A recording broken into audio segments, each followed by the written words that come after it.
FM Mercury, sahabat, dan selamat siang. Di hari Senin ini kita ketemu lagi di Rumah Manajemen, sahabat ya. Talk show Radio Mercury 96 dan juga AMA Surabaya Indonesia, sahabat. Dan setiap pukul 1 di hari Senin, tidak setiap hari hadir ya, karena kesibukan dari narasumber.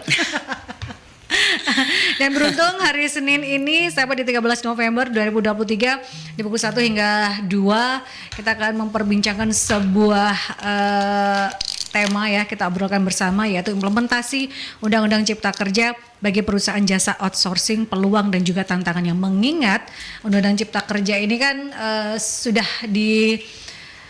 undangkan beberapa waktu yang lalu, dan pro kontra itu kan terjadi. Nah, kita pengennya adalah tidak berkaitan dengan pro kontranya, tapi implementasinya tuh seperti apa gitu ya, karena ini menyangkut juga pada karyawan, perusahaan dan lain sebagainya.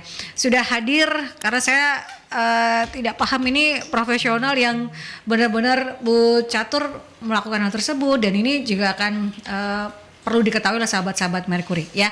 Dan seperti biasa ada juga bisa stay tune di streamingnya Mercury, baik itu di aplikasi on air sahabat ataupun juga di websitenya Mercury, www.mercuryfm.id. Sudah hadir ada Ibu Catur Ermita Jani, owner PT Anugrah Efrata Jaya Abadi dan juga pengurus AMA Surabaya. Selain itu sudah hadir juga di studio Bapak Suyanto, Direktur PT Viansah Mulia. Apa kabar Bu Catur dan juga Pak Suyanto? Halo, luar biasa, sehat-sehat ya. Terima kasih Bu Catur dan juga Pak Suyanto sudah hadir. Bu Catur dengan kesibukannya sehingga baru hadir kembali ya Bu. Melanglang buana di belahan bumi, di belah mana gitu. Akhirnya kembali lagi gitu ya. Iya, sejauh-jauh merpati terbang ya, pulang juga. Ya. Pulang juga gitu ya. Kentean duit soalnya. Jadi harus panen dulu, nanam dulu lagi sebelum panen gitu ya. Bu, kita bicara tentang Undang-Undang Cipta Kerja berkaitan dengan implementasinya, terutama di perusahaan jasa outsourcing, peluang dan juga tantangannya. Melihat Undang-Undang Cipta Kerja ini kan menarik ya. Betul. Kalau menurut Bu Catur seperti apa sih, kalau belum kita membahas lebih dalam berkaitan dengan hal tersebut? Ya. Makasih teman-teman, kita ketemu lagi, lama nggak bersua ya dengan sobat-sobat Radio Mercury. Nah, kalau kita bahas masalah Undang-Undang Cipta Kerja, pro dan kontranya tuh sampai hari ini. Dan kenapa sih kok sampai terjadi pro dan kontra? Karena banyak kepentingan. Nah, antara kepentingan siapa dan kepentingan siapa. Nah, ini kompleks karena kan nggak bisa instan. Jujur kalau disuruh mereteli gitu ya, isi dari undang-undang dan segala macamnya, saya pribadi kurang paham banget. Tapi dari sini intinya sahabat Mercury, ayo kita sharing ya dari sisi kacamata yang lain. Nah, kebetulan Pak Suyanto ini adalah pemilik dan pengusaha yang bergerak di bidang outsourcing juga gitu kan. Kita tahu hitam putihnya outsourcing ya. Dicaci tapi juga dirindukan. Nah, betul, dinanti ya, gitu ya. Juga dinanti gitu. Nah, mungkin itu gambaran saya. Jadi AMA kali ini mengulik kembali masalah ini. Kenapa? Karena nggak ada habis-habisnya gitu ya. Kalau di zaman sekarang netizen itu masih suka ini topik yang masih hangat terus gitu Pak, topik yang masih laku. Nah, jadi di dunia outsourcing itu sendiri kalau kita lihat ini yang sepengetahuan saya ya Pak ya, zaman jadul gitu. Tapi sekarang mulai gitu ya, udah banyak yang melihat gitu. Kita pengusaha outsourcing itu berdasarkan manajemen fee. Nah, manajemen fee inilah yang dijadikan sebagai alasan untuk menawar ya, proses untuk menawar. Nah, sedangkan sebenarnya tidak hanya kaitan dengan manajemen fee saja. Masih banyak sih komponen-komponen lain, yang komponen itu kadang ditangguhkan, kadang ditanggung juga sama si pengusaha atau ditanggung juga sama si tenaga kerja yang outsource itu tadi. Jadi fungsinya pengusaha outsourcing itu juga tidak nyaman-nyaman banget gitu loh, karena harus memberikan kenyamanan kedua belah pihak. Monggo Pak Suyanto kalau mau bersharing dalam hal ini, mungkin juga dari teman-teman dari Sobat Radio Merkuri lainnya juga ya. Kalau kita melihat sisi-sisinya, monggo nih kita bicara dengan pelaku-pelakunya. Terima kasih Bu Catur. Jadi baik, terima kasih teman-teman Merkuri semuanya. Kami di siang ini bisa sharing, jadi sharing aja. Saya juga sebenarnya kalau ngomong di radio itu juga ngeri-ngeri sedap gitu. Tadi ya saya akan coba. Jadi outsourcing sendiri di negara kita itu kan lahir di 2003 itu di undang-undang Undang-Undang Nomor 13 Tahun 2003 di pasal 64 tentang perusahaan dapat menyerahkan sebagian pelaksanaan pekerjaan kepada perusahaan lainnya melalui perjanjian pemborongan pekerjaan dan penyedia jasa pelatihan buruh yang dibuat secara tertulis. Nah, kemudian di situ waktu di undang-undang yang lama itu memang ada dua penggolongan ya, ada dua istilahnya untuk jasa pemborongan itu yang tidak spesifik pekerjaannya, tapi juga ada jasa penyediaan tenaga kerja itu yang ada istilahnya 4+1 itu ya jasa cleaning service, kemudian jasa keamanan, jasa catering, terus kemudian driver, pemudi, sama satu di jasa pemborongan untuk pertambangan. Jadi ada jasa pemborongan. Kalau jasa pemborongan misalkan Radio Merkuri ini mau katakanlah ada kegiatan promosi, itu pemborongan untuk penyebaran flyer, itu ada kontrak untuk jasa pemborongan penyebaran flyer sekian lah. Terus kemudian juga Radio Merkuri kan mungkin butuh tenaga untuk cleaning service rutin, itu bisa yang jasa penyediaan tenaga kerja itu Bu. Nah itu, tapi kemudian di Undang-Undang Cipta Kerja itu yang di mana terakhir diketok yang nomor 6 2023 itu ya, dari Perpu itu sebelumnya ada peraturan perundangannya yang nomor 35 tahun 2021 itu alih daya tidak lagi dibedakan antara yang pemborongan pekerjaan dan penyediaan labor supply. Itu yang mungkin jadi sekarang ini teman-teman pekerja itu istilahnya lagi menggugat segala macam. Yang itu yang jadi perdebatannya sebenarnya. Kalau kita flashback ke istilahnya outsourcing itu kan dari zaman dulu ya. Itu istilah kalau di pertanian segala macam istilahnya pemborongan itu kan sudah wajar, di konstruksi itu sebenarnya sudah ada. Jadi kenapa outsourcing itu sebenarnya membantu perusahaan atau instansi yang biar fokus pada core bisnisnya gitu. Jadi kan kata radio ya fokus di siarannya, tapi kalau untuk kebersihan segala macam ya serahkan kepada yang lebih ahli, sehingga itu akan sebagai perusahaan pengguna itu lebih memberikan nilai tambah, lebih fokus pada core bisnisnya, meningkatkan dan memotong biaya-biaya yang tidak perlu, lebih efisiensi sebenarnya ke sana. Dan juga mungkin di 2003 itu kan kenapa ada undang-undang outsourcing kan juga melihat perkembangan global, karena di global itu semua sudah outsourcing, kayak misalkan IT segala macamnya itu kan sudah sekarang sudah antar negara di outsource kan untuk project IT gitu. Kebetulan kalau kami memang lebih pada di ini Bu, di jasa cleaning service. Lebih kita waktu kami berdiri itu sekitar 10 tahun lalu, kita masih mengikuti undang-undang nomor 13 2003 itu. Kami fokus kan waktu itu ada pembatasan dari pemerintah harus 4+1, sehingga kami mengambil satu aja. Satu di jasa cleaning service itu. Itu mungkin Jadi itu berkaitan dengan outsourcing ya. Memang ada perubahan dan kalau bilang Undang-Undang Cipta Kerja itu masih menjadi hot topic gitu ya. Karena masih ada gugatan dan lain sebagainya. Tadi seperti yang dikatakan oleh Pak Suyanto. Salah satunya yang dilakukan oleh PT Fiansa Mulia itu adalah salah satunya gitu ya, berkaitan dengan jenis pekerjaan yang diatur gitu ya, yang ada di dalam Undang-Undang Tenaga Kerjaan itu tadi. Salah satunya berkaitan dengan hal tersebut.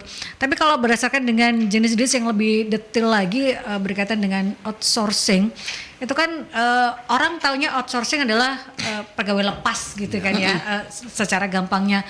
Itu ada banyak yang bilang, wah itu kan sangat merugikan bagi para pekerjanya, tapi itu sangat dinantikan juga. Dari segi yang perbedaannya mencolok antara undang-undang yang lama ya Pak Suyanto dengan undang-undang Cipta Kerja, ada perubahan yang signifikan nggak sih yang bisa dikatakan menguntungkan bagi perusahaan juga? Dan ini loh teman-teman para pekerja, ada juga poin-poin yang bisa dikatakan menguntungkan lah ya paling tidak gitu kan, karena kan dinantikan juga ya, tapi juga ada hal-hal yang perlu diketahui juga nggak sih Pak Suyanto berkaitan dengan hal tersebut, perubahan mendasar dari Perubahan undang-undang? mendasar dari undang-undang itu yang terutama kan sudah Yang menjadi sumber polemik itu Iya. menurut Bapak yang mana sih? jadi ini Bu, apa namanya, satu kalau dulu itu dibatasi yang jasa pemborongan sama penyediaan tenaga kerja, lah sekarang itu kan tidak ada pembatasan, semua bisa di outsourcing kan sesuai dengan kebutuhan sektor. Itu yang menjadi polemik.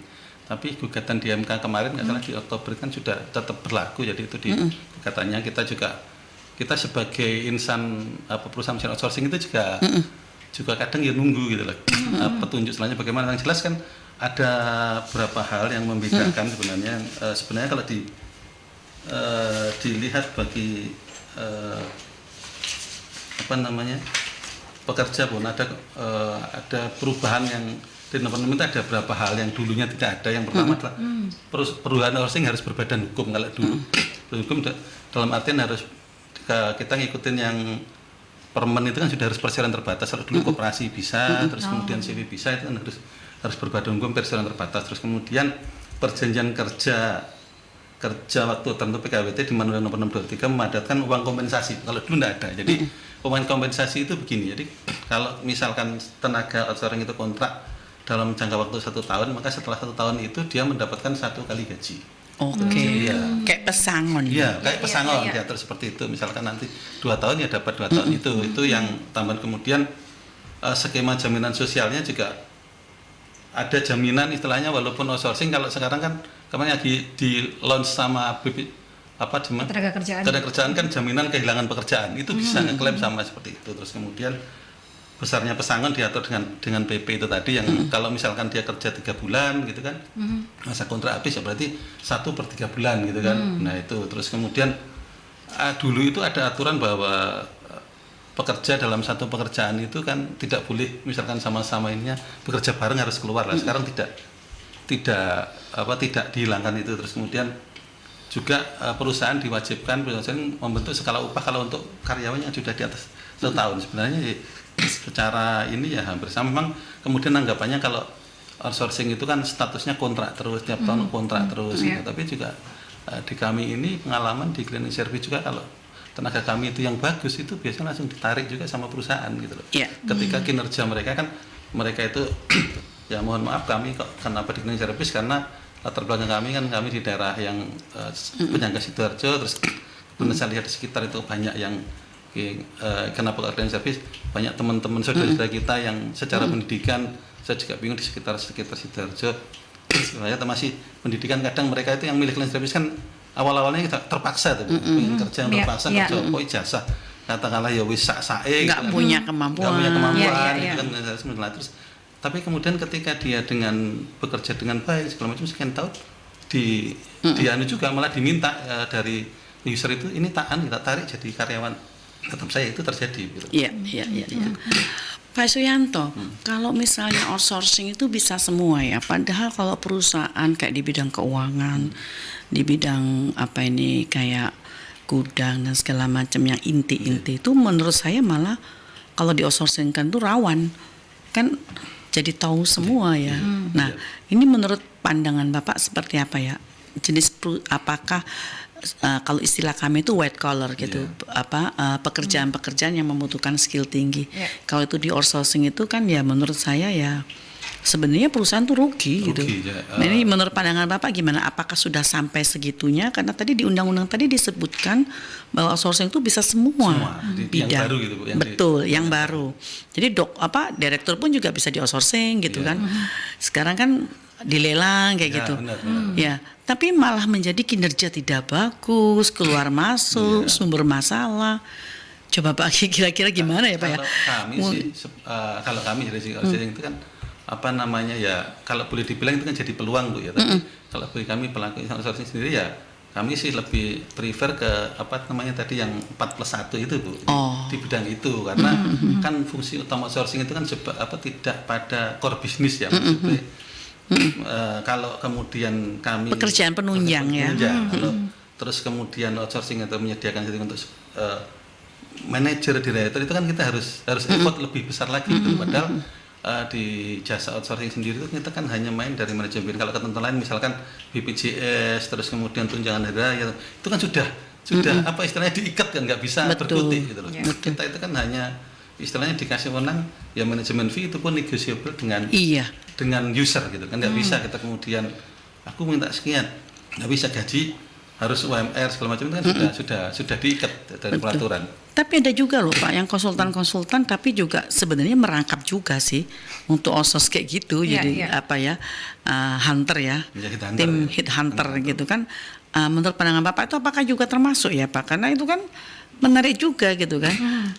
Kalau kami sih transfer kayak pemain sepak bola aja transfer gitu.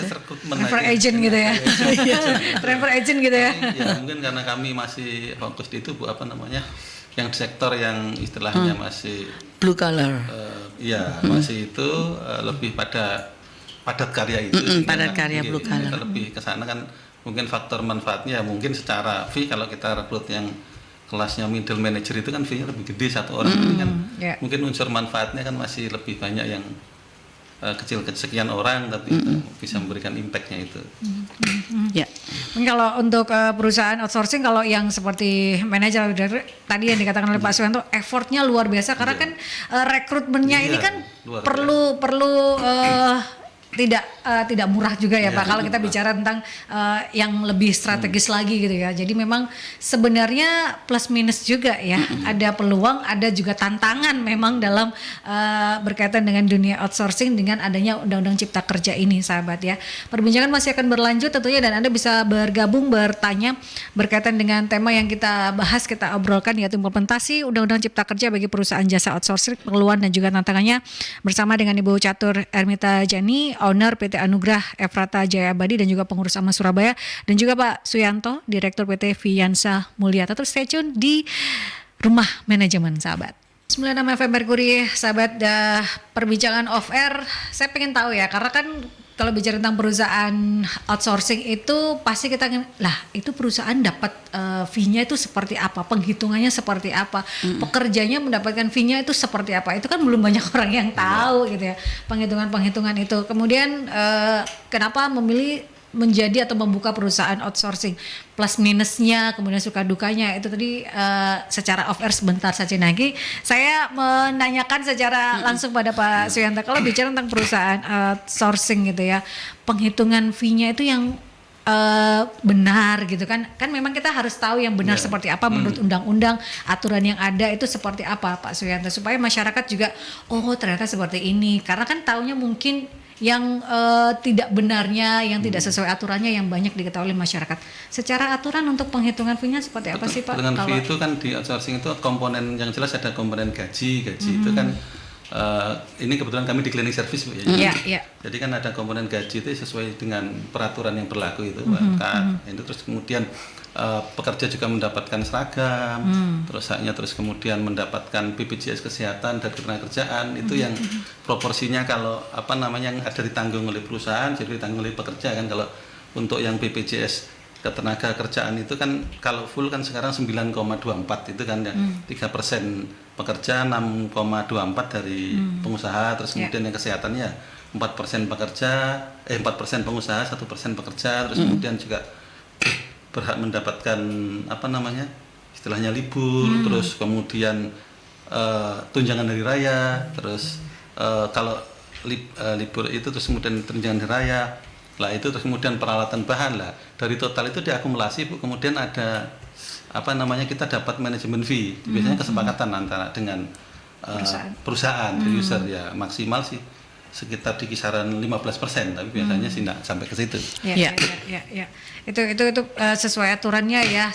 Seperti itu sahabat, berkaitan dengan fee dan lain sebagainya itu ya. Nah, kalau ini kan sebuah tantangan juga dengan adanya Undang-Undang Cipta Kerja ini, mungkin sahabat-sahabat Mercury pengen lebih banyak tahu seluk-beluk dari perusahaan outsourcing itu seperti apa, suka duganya mungkin, karena kan tadi kalau kita bicara SDM, namanya juga SDM ya, kita bicara tentang personnya ini kan tidak semuanya grade A, tidak semuanya grade B gitu kan ya Pak. Itu seperti apa dalam pertama rekrutmen mungkin di awal, kemudian apa yang harus poin-poin yang harus diketahui jika pengen membuka perusahaan outsourcing gitu ya. Itu kayaknya menarik tuh Pak, karena kalau mungkin juga teman-teman dari sahabat Merkuri yang pingin tahu sebenarnya perusahaan outsourcing itu menguntungkan apa tidak sih, gitu kan? Adakah gitu modalnya berapa, ya kan? Terus resikonya, ketentuannya, ya balik modalnya kapan lah itu, BIP-nya berapa lama lah. Nah, monggo Pak silakan, karena ini kan kategori jasa ya. Jadi jasa mestinya lebih fleksibel. Jadi terima kasih. Kalau outsourcing ini menurut kami ya, alhamdulillah kami berdiri 2012 sampai sekarang juga masih berjalan dengan walaupun kompetisi itu ketika kita istilahnya ini kan ya jasa Bu, ketika kita bisa merawat, memberikan servis yang memuaskan, mempunyai added value yang baik itu istilahnya ya kita tinggal maintain aja, tapi yang memang tantangan terbesar kami di outsourcing itu di sumber daya rekrutmen itu, perekrutan awal itu, tapi kita kan ada istilahnya kriteria-kriteria, misalkan kalau harus kebetulan kami ini ya di cleaning service itu yang support itu tadi kan nggak semua orang mau itu Bu, tapi yang utama itu memang di kami adalah kejujuran dulu Bu. Nah, kerja itu yang jujur itu yang pertama, terus kemudian mau berusaha, kerja keras, mau belajar itu yang utama, walaupun istilahnya saya nggak ngerti bagaimana caranya ngebar, kita ajari, kita latih dulu, kita rekrut, kemudian kita terima, kita training dulu sekian hari, sekian minggu, terus kemudian kita tempatkan, yang tetap kita pantau kan. Jadi mereka selalu kita pantau, terus kemudian ketika misalkan kok anak ini potensi segala macam ya, kemudian ada jenjang karir juga sebenarnya. Kalau di cleaning itu dari katakanlah junior cleaner gitu kan, kita ikutkan sertifikasi cleaning lolos, kemudian senior cleaner, terus kemudian supervisor, itu ada jenjang itu. Dan banyak juga kemudian teman-teman cleaning itu kan sudah merasa cleaning ini mereka malah membuat sendiri gitu, walaupun mungkin ya istilahnya ada kalau teman-teman itu yang dulunya cleaning gitu kemudian buka jasa lain sendiri yang juga home cleaning itu teman-teman outsourcing banyak itu yang Pak, ini butuh modal belanja ya Pak. Soalnya gini, kan untuk menggaji teman-teman yang tenaga outsourcing itu biasanya perusahaan nalangin dulu. Karena kan kalau perusahaan gede-gede sih mungkin nggak terlalu sulit ya untuk nggak nalangin gitu. Tapi ada perusahaan yang terpaksa harus perusahaan outsourcingnya itu yang menalangin dulu. Nah, gimana kalau menurut Bapak? Jadi kan ya namanya user itu ada yang enak, ada yang nggak enak. Kadang ada yang katakanlah kita harus nalangin 1 kali gaji, jadi 1 bulan kita nalangin, kemudian bulan depan dibayar. Ada yang 2 bulan juga nalangin baru dibayar, tapi ada juga yang enak itu karena sudah percaya, ya awalnya memang kita nalangin Bu, mungkin 1-2 kali gaji, tapi berikutnya itu belum waktunya nalangin pun sudah bilang sudah ditagih aja. Sebenarnya kan tanggal gajian teman-teman tanggal 1, tanggal 25 sudah ajukan tagihan, sudah dibayar, jadi malah kita tidak ada modal. Ada potensi seperti itu juga. Ini yang potensi enaknya nih teman-teman, ya kan? Jadi seperti yang tadi Pak Suyanto katakan, kejujuran, servis ya. Selain kejujuran, selain servis juga faktor yang penting lainnya adalah menjaga relationship. Itu yang sumber yang paling penting. Tapi ada yang menarik sih Pak, kalau dari bisnis yang outsourcing yang seperti ini ya, beberapa dari perusahaan itu ada perusahaan yang nakalan gitu Pak. Jadi ditagih udah oke gitu, dikomplain, terus habis itu minta pengurangan karena merasa ada yang rusak atau seperti apa kayak gitu. Itu ada aturannya nggak Pak Yanto? Atau kita toleransi sendiri atau ada? Jadi kita kan musyawarah mufakat gitu. Kita kebetulan kita belum pernah Bu ya sampai kemudian. Biasanya kan ketika kita berkontrak dengan salah satu perusahaan itu kan klausulnya jelas tadi, misalkan kewajiban kami apa, kewajiban perusahaan si apa, terus kemudian penagihan itu jangka waktu sekian macam, itu yang kita tuangkan sehingga ya relatif. Tapi memang ada Bu yang kemudian ada alasan begini ya, akhirnya ya biasanya kita kan kontrak katakanlah 6 bulan sekali ya. Kalau kita terus kemudian kok kita berat ya 6 bulan nggak usah mereka minta perpanjang, kita yang mundur gitu. Oke. Itu jadi antisipasi. Memang tidak semuanya kan enak juga. Namanya juga ya pasti ada plus minus gitu ya Pak ya. Ini ada pertanyaan dari Pak Agus. Pernah ada pengalaman pekerja yang bermasalah dengan perusahaan nggak sih Mbak, atau pengguna atau user? Bagaimana menyikapinya sebagai perusahaan outsourcing? Jadi pernah katakanlah yang kejadian itu yang namanya pekerja ya kadang ada yang panjang tangan juga gitu kan biasanya kita itu Biasanya rata-rata gitu Pak ya. ya, panjang tangan.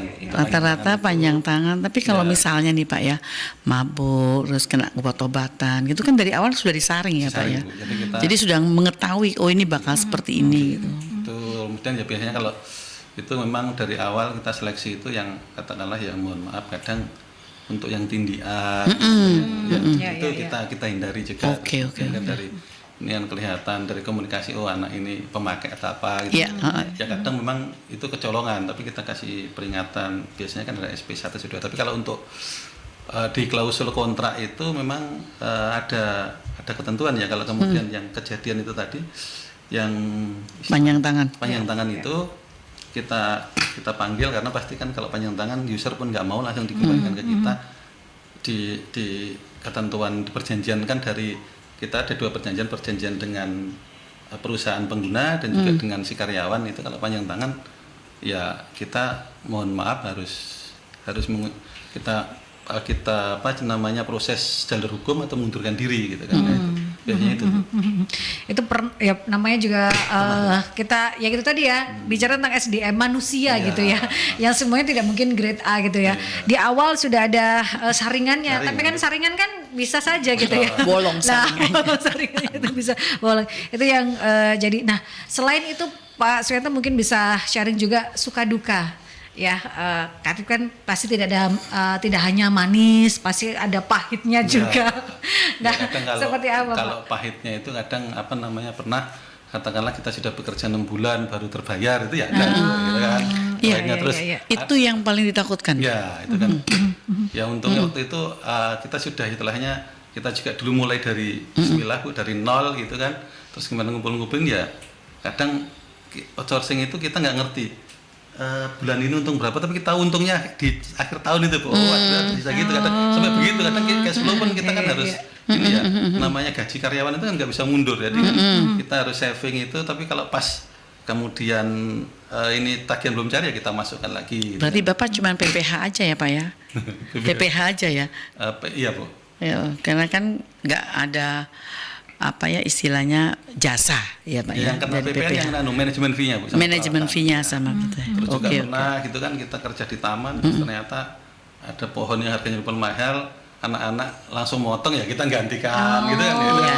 Tapi kalau apa namanya manisnya itu kadang kan kita belum itu tadi yang katakanlah belum waktunya anak-anak gajian kita sudah tagih dulu kan tanggal 31 gajian tanggal 20 sudah ajukan tagihan kan tanggal seminggu atau 2 minggu cair pas gajian kita nggak perlu modal lagi. Iya. Pak, menurut Bapak sih prospek untuk outsourcing seperti ini ke depannya seperti apa Pak? Karena kan sekarang aja Cina sudah membuat robot Pak.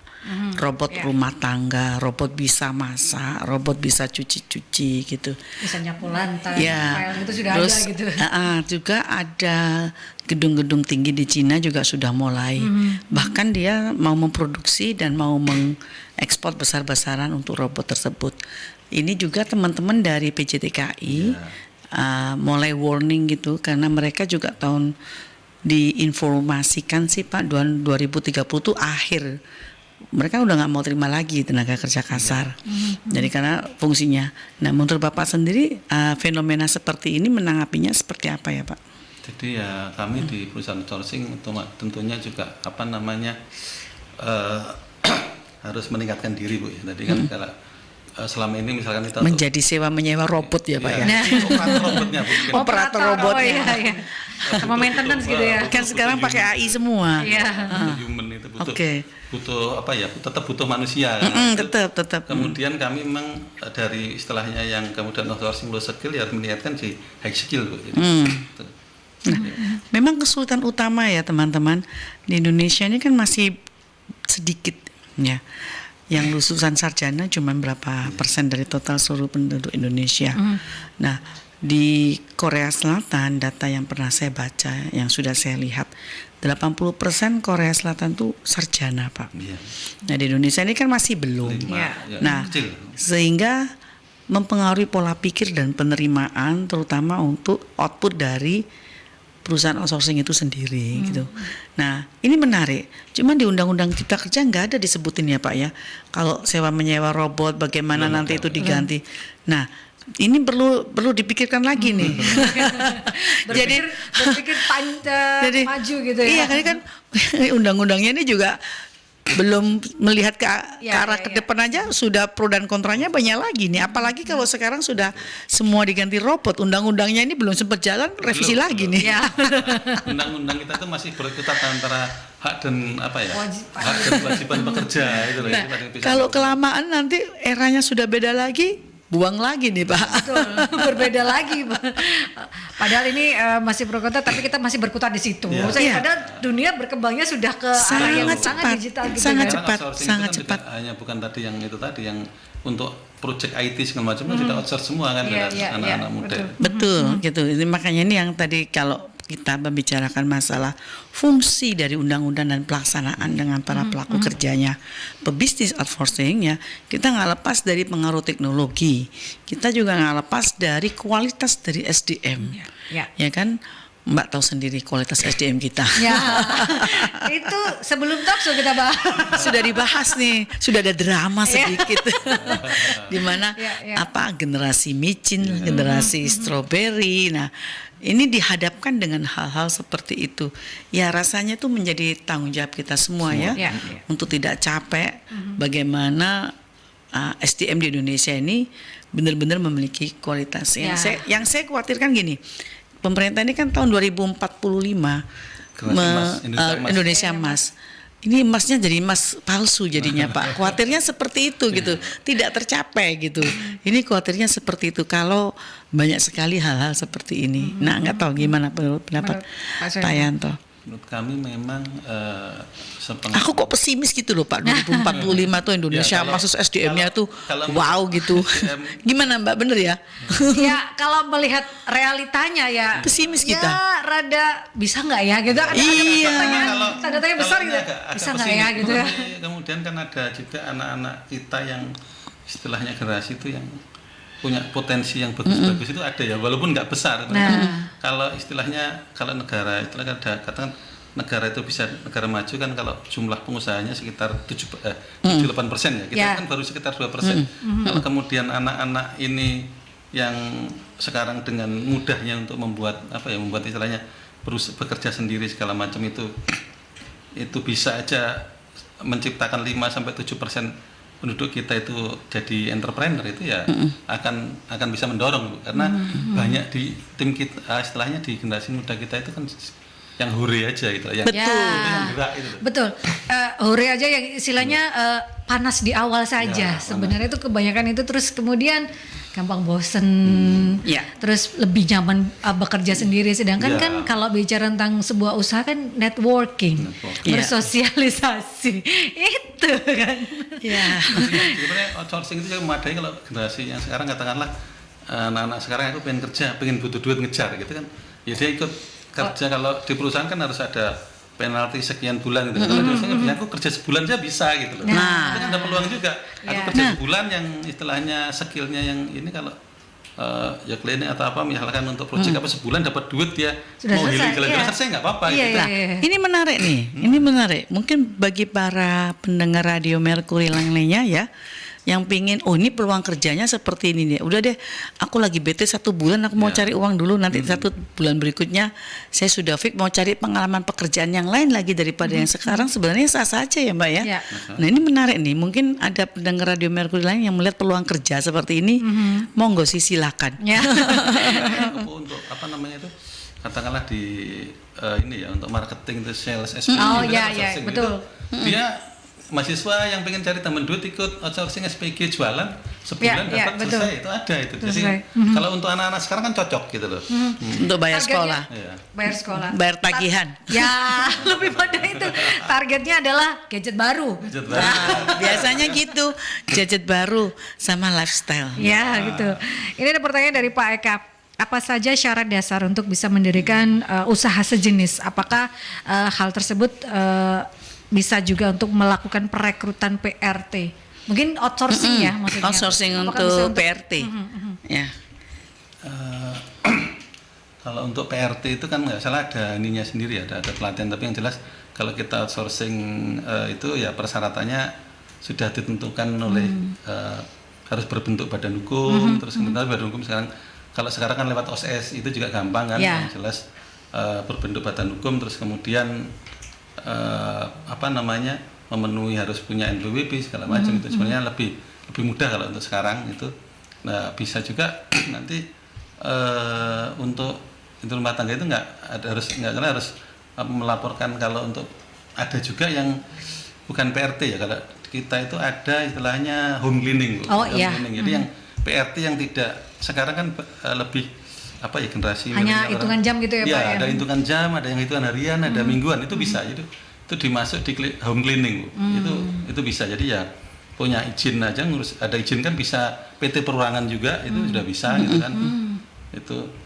Itu bisa ini jadi sebuah peluang sebenarnya ya. Atau perlu Radio Mercury mengadakan pelatihan calon pengusaha outsourcing. Awal yang kalau tadi katakanlah untuk dengan company yang besar itu kan butuh effort yang besar itu. Kalau yang untuk home cleaning itu sebenarnya kan lebih simpel, misalkan dengan Bu Catur butuh ya, oke, kita datang kontrak, saya minta seminggu sekali Pak, berarti 4 kali berapa per harinya 200 misalkan gitu kan. Lah itu kan bisa langsung per kedatangan bayar, itu kan untuk memerlukan modal yang kecil gitu loh. Awalnya dari sana bisa, jadi perekrutan kalau bukan di pembantu rumah tangga, jadi lebih pada cleaning, home cleaning kalau di kami ya, karena home cleaning. Perekrutan itu nggak salah kan ada lembaganya, jadi yang kami tidak kurang paham ya peraturan tapi kalau saran kami mungkin bisa memulai dari home cleaning dulu, bikin istilahnya kalau di USA ada perusahaan PT Mandiri, PT Perorangan itu. Kalau gitu selain home cleaning, home cooking dong Pak. Jadi kita bisa membuat jasa outsourcing. Chef itu pingin tahu masakannya chef ini gitu kan, chef kamu masak gitu. Dia kan kita promoin kan bisa aja. Nah sementara chef ini lagi tren, jadi sebenarnya teman-teman ini menarik loh, tidak hanya fokus di pekerjaan-pekerjaan yang kelihatannya kalian nggak suka ya untuk generasi kekinian. Tapi kalau misalnya kita appreciate lagi, lebih kreatif lagi, kebutuhan sebuah rumah tangga itu kan banyak. Ya itu menarik itu. Monggo sih silakan kalau ada yang ada juga mengapresiasi. Pernah ketemu dengan teman-teman yang expert kayak di dunia welding itu. Dunia welding. Betul. Itu mereka kan yang high skill itu kan sebenarnya minta kita, yuk coba carikan kita ini untuk istilahnya user. Jadi lewat kita itu kan perusahaan besar kayak PMA itu kalau misalkan pekerjaan welding ya butuh sekian dolar, sekian dolar, outsourcing semua gitu. Ya apalagi yang di pertambangan itu ada semua. Kalau di pertambangan memang itu gajinya bukan kaleng-kaleng kalau itu Pak. Soalnya kontrak dan bukan kaleng-kaleng. Gitu. Ya itu bukan kaleng-kaleng gitu.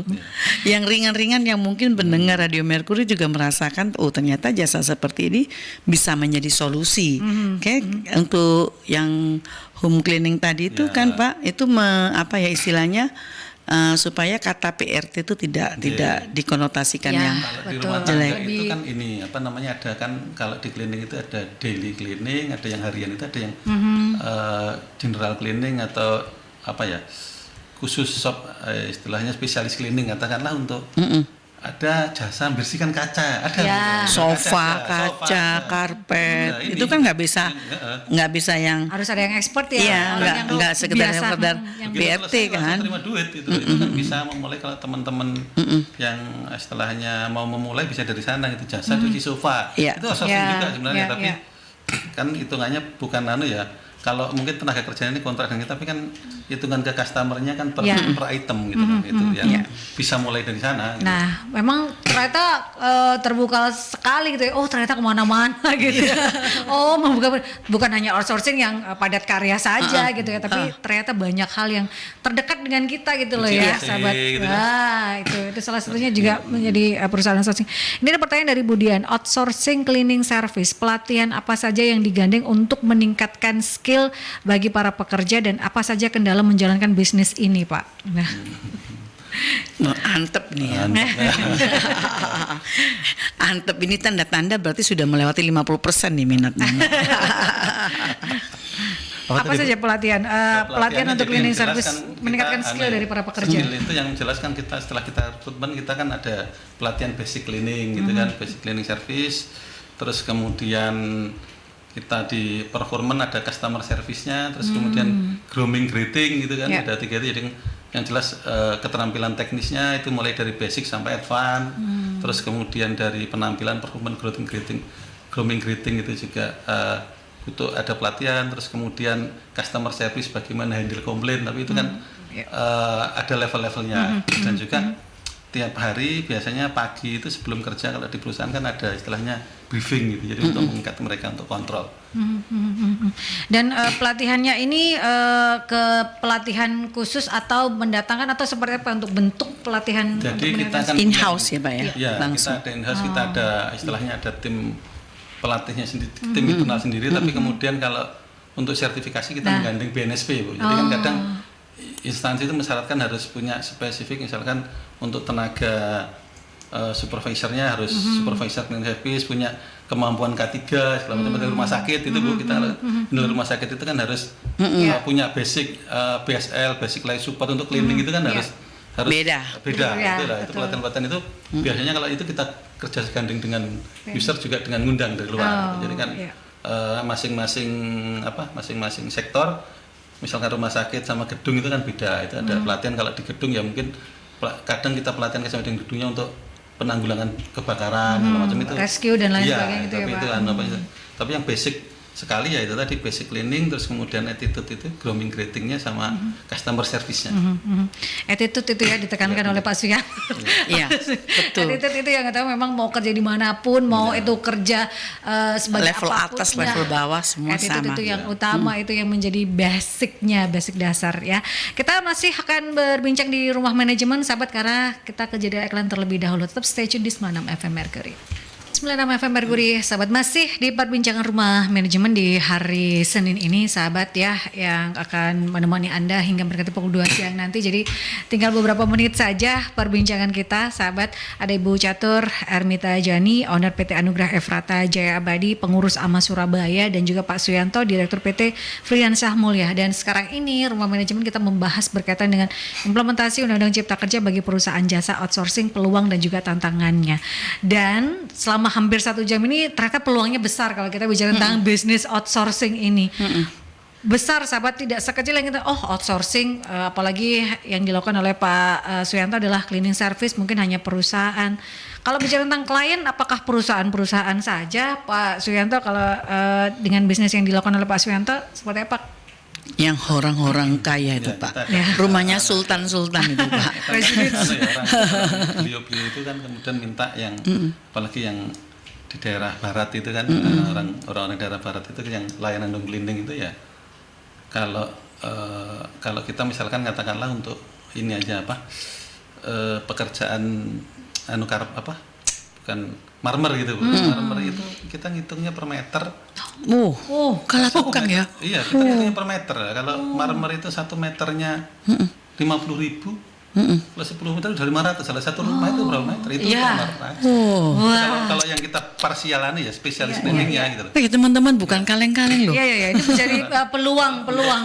Yang istilahnya tenaga tadi kalau bilang tadi pembantu rumah, tapi yang cleaning harian itu ya bisa 250 sampai 500 cuman kerja 8 jam. Itu hanya segitu. Jadi ya kalau boleh di ini, dan banyak juga kemudian teman-teman yang ikut di outsourcing itu kemudian jalan sendiri gitu kan. Merintis sudah kecil-kecilan yang ya boleh dibilang kalau mereka ya belum istilahnya karena trust aja. Kalau rumahan itu kan nggak butuh izin, nggak butuh ini ya itu. Dia jalan pegang 3-4 rumah gitu kan. Ada teman juga yang dulunya cleaning service gitu, sekarang punya 30 klien ya. Kalau itu ya lumayan udah. Sebulan ya dapat lah gitu loh. Udah lumayan tuh. Rata-rata dia 10 sampai 20 juta. Ya kalau 15 juta, 20 juta sudah lebih dari layak sebagai profesional aja kalah nih. Betul. Profesional aja kalah. Itu kan ya memang istilahnya basic outsourcing-nya katakanlah cleaning service, tapi kemudian ketika dia tahu celahnya tadi untuk ceruknya khusus gitu ya. Kalau kayak kita klaim pembersihan kaca itu juga kan lumayan gitu. Betul. Itu tadi kalau marmer, terus cuci sofa itu kan nilainya paling murah ya katanya. Kalau yang kelas biasa itu bisa 10 sampai 20 ribu. Nah, itu kalau 100 meter kan. Nah, udah beda lagi. Ya. Beda lagi dan gitu itu ya. pekerjaannya paling 2-3 jam gitu. Iya.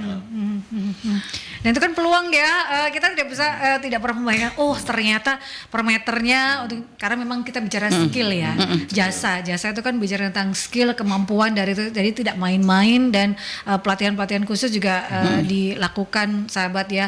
Ini memang orang mungkin melihatnya sebelah mata, tapi jangan salah, keuntungannya tidak sebelah mata, luar biasa loh ini peluang untuk sahabat-sahabat Mercury bisa melihat. Jadi jangan berkutik tentang perusahaan harus ini perusahaan jasa terus pun ini. Tambahkan lagi mungkin kalau yang di security itu kan ya kebetulan kami dari security, tapi teman-teman security itu yang untuk jasa pengamanan khusus kayak artis segala macam itu kontraknya sudah bukan lagi per hari 100-200 ribu itu.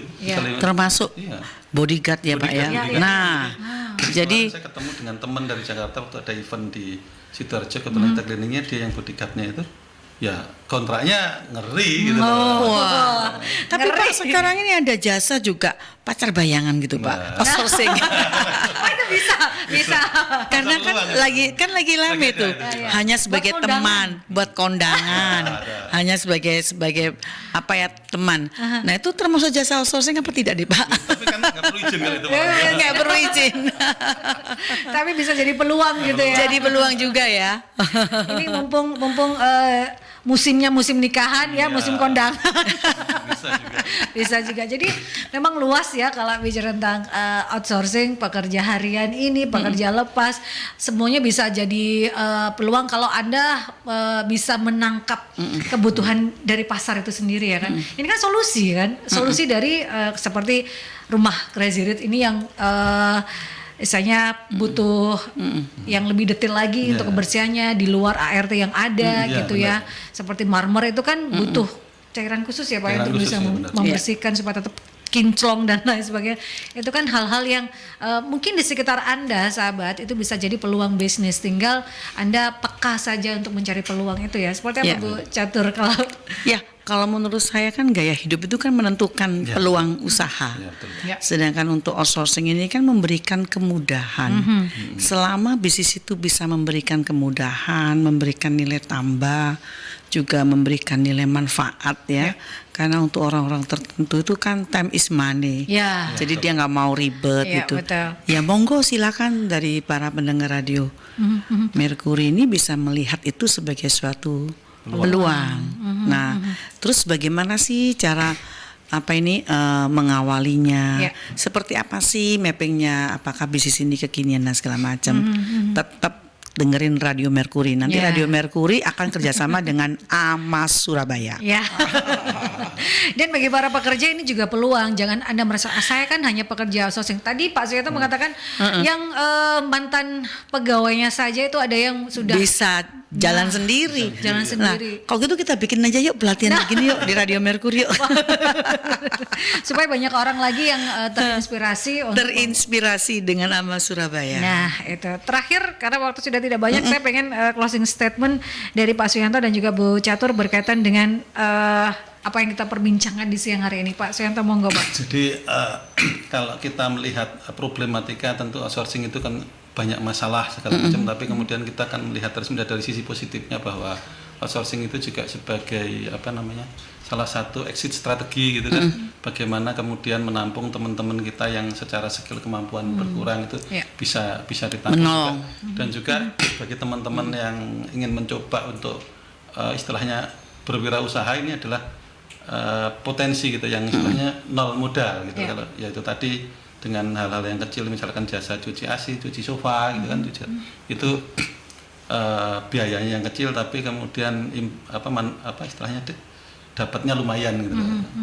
Dan tidak terikat waktu. Kalau anak-anak milenial sekarang kan pengennya kerja yang santai terus memanage. Jadi sekarang kayak tukang itu sudah outsourcing, ada aplikasi. Saya ketemu dengan tukang-tukang, aplikasi tukang yang dia hanya memanage aja seperti kami, tapi cuma manage, nanti kalau ada yang butuh tukang dapat fee lah seperti itu ya. Sebenarnya outsourcing itu kan hanya istilahnya penyalur gitu loh. Dia itu ya. Monggo teman-teman kreativitasnya diasah. Bagi teman-teman milenial yang sudah sangat bersentuhan dengan teknologi itu sebagai istilahnya lebih memudahkan lagi Iya. untuk memulai sebuah usaha. Mungkin itu. Terima kasih. Ya, Bu Catur. ya kalau saya sih simpel aja, kita nggak usah fokus kepada masalah karena pembahasannya tadi undang-undang Iya. Pak. Iya. Jadi kita fokus saja kepada peluang yang ditimbulkan akibat dari undang-undang yang masih pro dan kontra tadi. Silahkan ambil peluangnya, Betul. bagaimana caranya, ya gabung teruslah di sini. Karena kita tidak pernah menyangka peluang itu hadirnya dari mana, inspirasi itu datang dari mana gitu ya. Dari mendengarkan Mercury, inspirasi bisa hadir. Oh ternyata outsourcing ini luas sekali, peluang di sekitar saya bisa membantu orang-orang yang ada di sekitar saya dengan hal kecil sebenarnya, dengan ide-ide kecil ini, tapi bisa menyelesaikan atau bisa memberikan solusi untuk orang yang lain gitu ya. Itu sahabat ya, jadilah seorang pengusaha yang bisa memberikan solusi, tidak hanya solusi bagi orang lain yang membutuhkan pekerjaan, dan juga membutuhkan solusi dari pekerja yang Anda berikan gitu ya sahabat. Terima kasih sudah stay tune di perbincangan Rumah Manajemen. Anda tetap stay tune tentunya untuk perbincangan-perbincangan lain di Rumah Manajemen bersama dengan AMA Surabaya tentunya ya. Terima kasih Bu Catur sudah hadir. Makasih.